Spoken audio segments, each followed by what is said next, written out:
I used to think anger was a bad thing, something I needed to crush, control, or just get rid of entirely. But then I learned something that completely changed my perspective. Anger is actually a messenger, and ignoring it, that was just making everything worse. From a young age, society, movies, you name it, they all teach us that anger is negative, it's destructive, it's scary, and this is especially true if you're a woman, and even more so in professional settings. We're told to stay calm, be nice, don't make waves. So that's what I did. I learned to swallow my anger. I'd put on a smile when I was absolutely furious inside. I'd say, "Oh, it's fine," when it most definitely was not fine. I'd be the agreeable one in the room when what I really wanted to do was flip the table. I genuinely thought I was being mature and professional.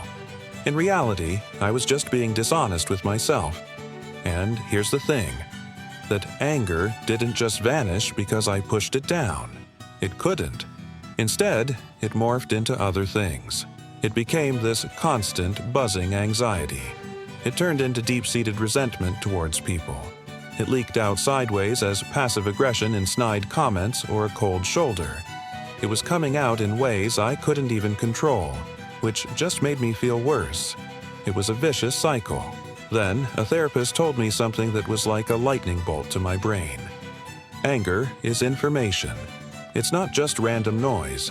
It's your internal alarm system, your personal bodyguard, screaming at you that something important is happening. When you feel anger, it's a sign. It means a boundary has been crossed.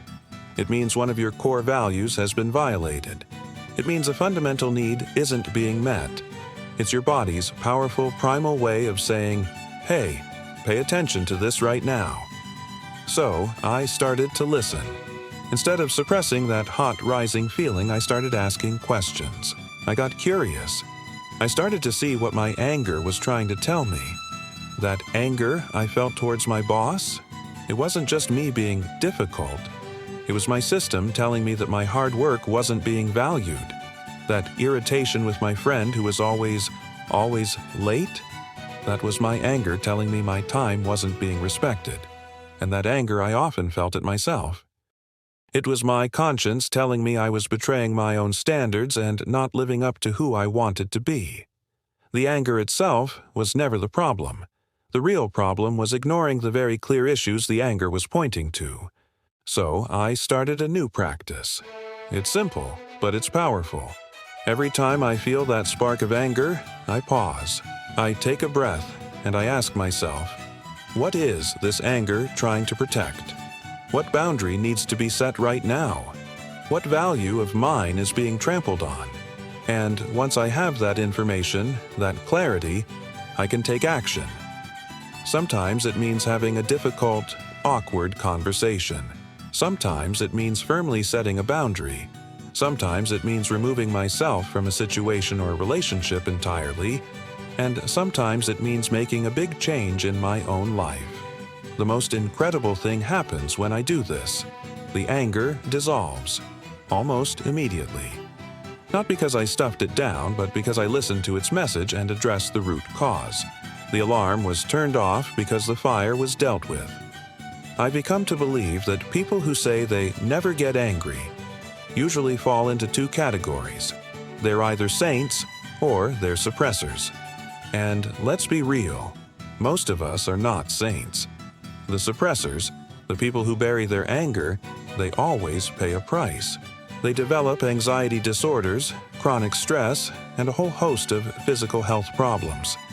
Their anger doesn't disappear, it just goes underground and rots, poisoning everything from the inside out. Healthy anger is clean and direct. It shows up, it delivers its message, and it leaves once you've taken action. Unhealthy anger, the kind that comes from suppression, is chronic and explosive. It builds and builds from all those ignored messages until it erupts, usually at the wrong time, at the wrong person, in the wrong way. Your anger isn't something broken that you need to fix or eliminate. It's a tool. It's a compass. It's a part of you that's trying to help. So stop being afraid of your anger. Stop judging yourself for it. Instead, start being curious. Ask it what it's trying to tell you. What makes you angry that you've been ignoring? What is that anger trying to protect or communicate for you? I'd love to hear your thoughts on this. Let's normalize anger as the valuable information that it is. Share what your anger has been trying to teach you in the comments below. Thank you so much for watching, and if this resonated with you, please consider liking and subscribing for more content like this. See you next time.